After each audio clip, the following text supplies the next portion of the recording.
I've probably waited about a month and a half for these damn bolts, and they finally showed up.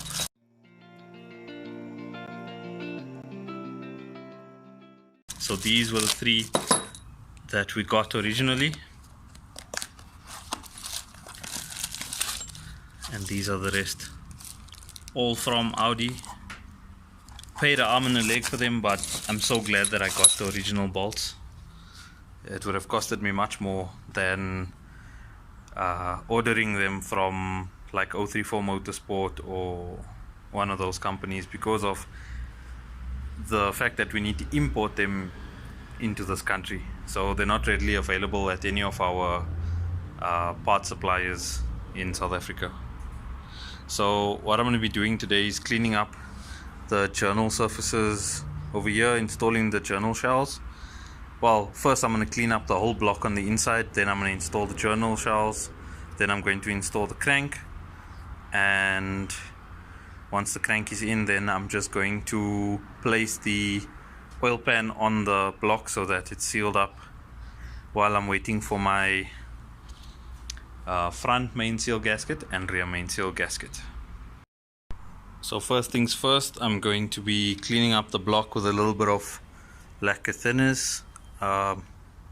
This is to remove any sort of paint or oil or any other contamination that could be on the surfaces, so that when I do install all the components, that they make a proper seal, a proper fit, and there's no interference, so that there's no chance for any leaks happening after everything is installed. Please excuse my working area. I know it looks like a pigsty, but it's gonna clean up nicely once everything is put together again.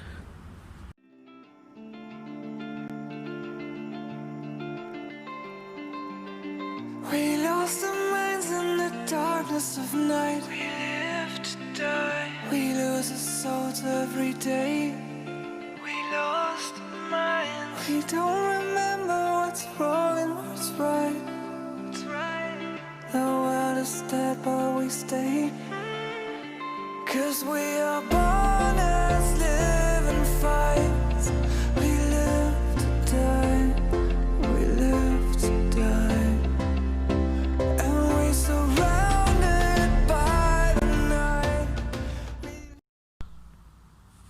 Okay, so now we're going to install the bearing shells, and if there's a specific way to do this, then I'm going to show you guys what that is, so that if you are ever doing this, you will be able to have a look and see what exactly the orientation is for that. So these are the bearings that I'm going to install, and you'll see that they've got two specific types of bearing areas on them. I'm going to show you shortly. So on the top, if you can see this, on the top is the one that goes towards the block area, and so the bottom one goes onto the main cap. Just to make sure that I wipe off the areas.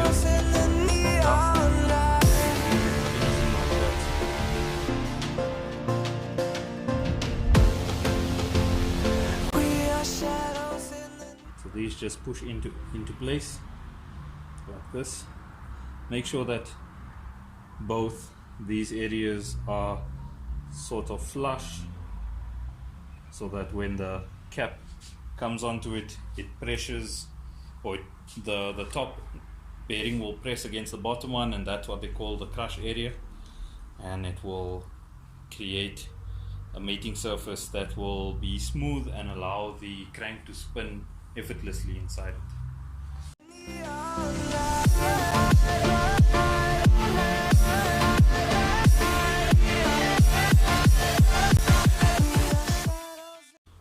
Okay, so once the bearings are installed into the block, we can then lube them up and put the thrust washers in place.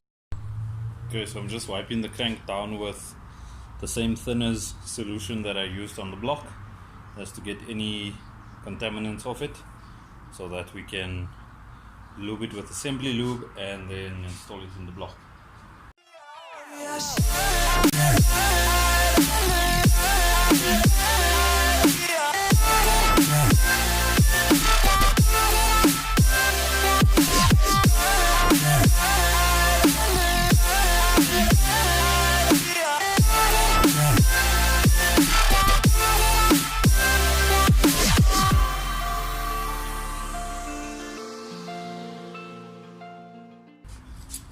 Don't forget to put these thrust washers in.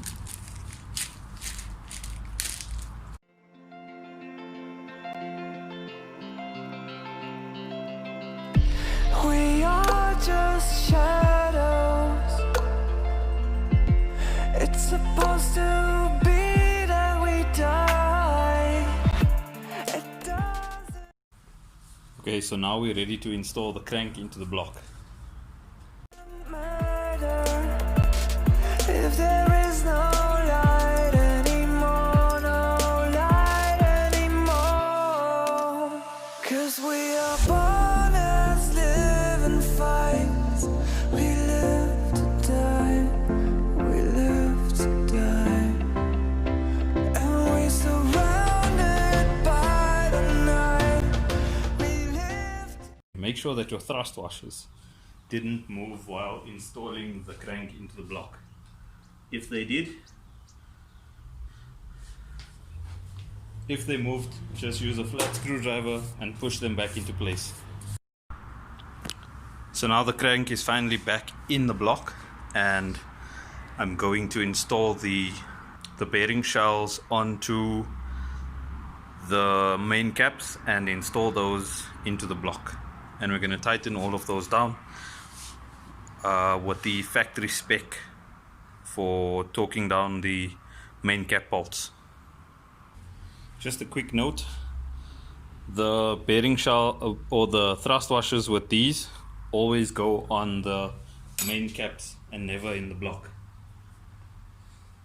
When installing your main caps, always note that the number is marked on this area over here. So this is bearing cap number 1.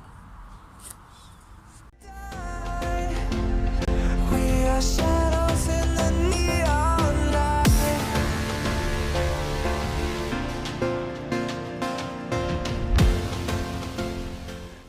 Okay, here you can see the bearing shell installed in the cap. I'm just going to put a bit of lube on this and install it into the block. We are shadows in the neon light.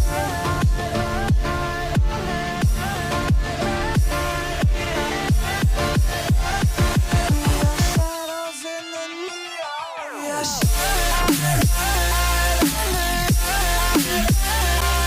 are When installing the 4th bearing cap, don't forget to put in the rest of the thrust washers, so one on either side of the cap, one on this side and one on this side.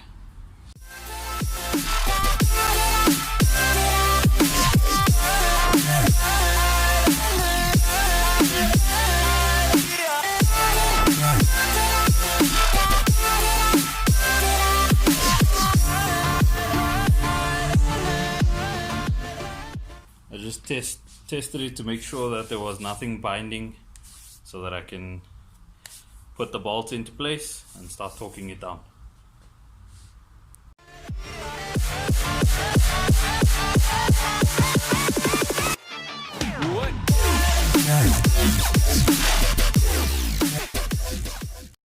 Okay, so I've got a little bit of this ARP fastener assembly lubricant, so I'm going to put that onto these bolts and then pop them in and torque them down.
Now that we've got all the bolts in place, I'm going to be starting with the torque sequence. The torque sequence is first hand tight, then 30 Newton meters, 60 Newton meters, and then a 90-degree turn. The way that we're going to torque these bolts down, we'll be starting with the inside bolts first and then moving out to the outside bolts.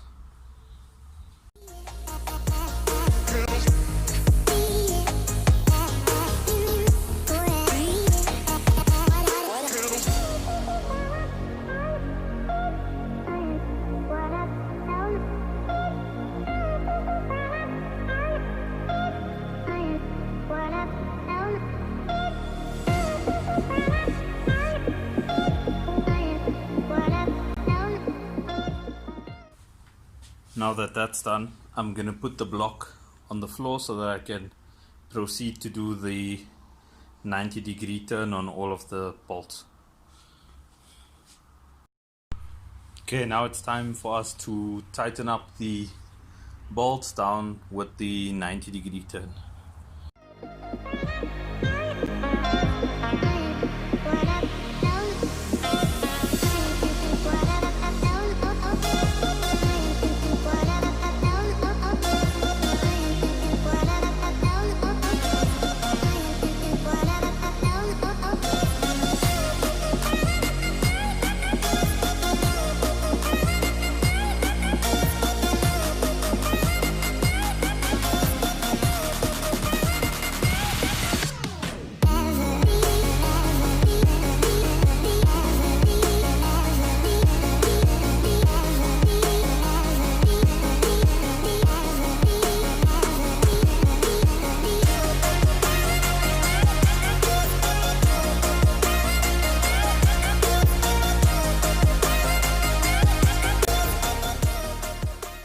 Okay, so all the bolts have been torqued down to their respective torque specs.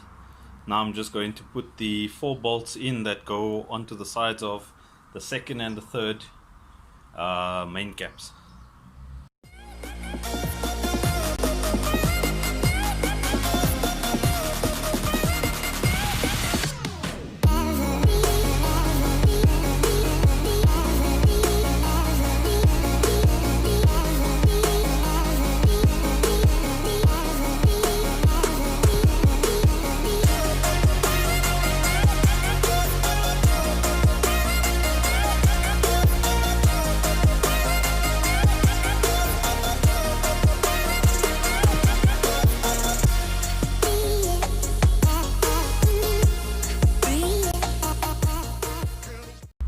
And with that, the block has been torqued down fully.